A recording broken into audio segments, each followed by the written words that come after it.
Bill in Tonasket, Washington. Hey, Bill, what's on your mind? Well, Tom, I'm one of your sustainable farmers out here, and I don't know Oh, if really? people Cool. are thinking it through about Trump and his immigration policies. We don't use labor on our farm, but a lot of our orchardists and farmers around here do. So I'm friends with a number of immigrant workers, and they are terrified of Trump.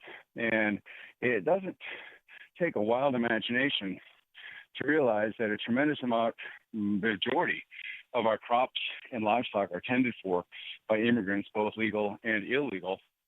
And they are terrified of ICE. The policies have been horrific.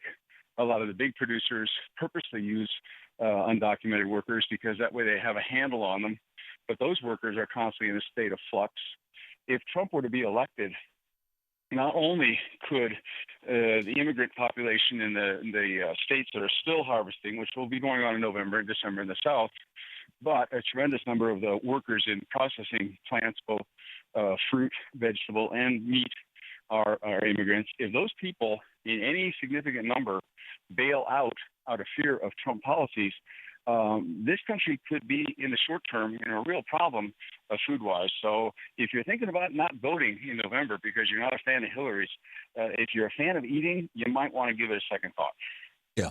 Yeah, and which raises the larger issue of the need for comprehensive immigration reform and putting in place programs that work for the people who are here and that work for people who want to come here, but at the same time don't have an impact on the labor force in the United States. And when Reagan stopped enforcing the law against employers hiring people who are here without documentation, and no president since then has chosen to begin enforcing that law.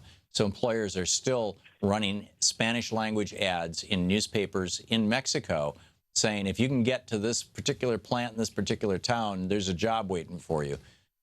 That's like not a good thing, you know. We need. It goes a step further than that, Tom.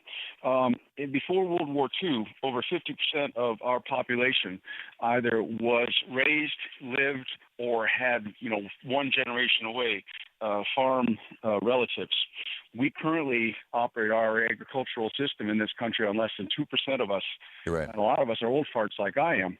So if something dramatic happens, if we suddenly have a tremendous egress of the skilled workers, and trust me, these folks are skilled.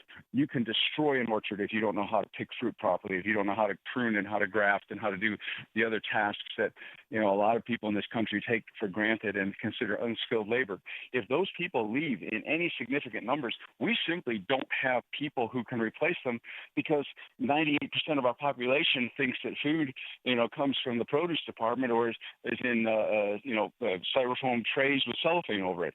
So this is not an insignificant issue, and I really hope that people will consider some of the real-time personal ramifications that Trump will have. And because he has spread the bonfire that the Republican Party has been stoking for the last 20, 30 years, Trump has been throwing gasoline on it. And so these people, if he's elected, they're not going to think about the short-term, long-term ramifications. No, I got it, Bill. I got it. You said it very well. Thanks for the call. Thanks for listening to Progressive Voices. This